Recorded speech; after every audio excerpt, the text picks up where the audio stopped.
काय झालं दादा वैब्या टेन्शनमध्ये आहेसा? काय नाही. काय झालंय सांगा की. काय हे शेजारी वैव्यासारखं किरकिर किरकिर किरकिर करतंय? तुमच्या दोघांची भांडणं बघितली मी. तुमच्या दोघांचा काय दोष नसतोय. खरे भांडणं तुमच्या बायकांमुळे होत्यात.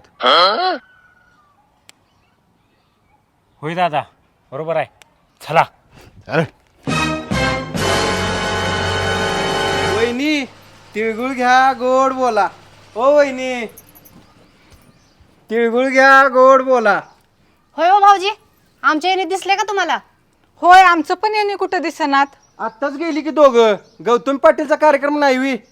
पण कार्यक्रम तर संध्याकाळी असते की. कार्यक्रम संध्याकाळीच असतोय. जागा मिळणार नाही म्हणून लवकर गेल्यात.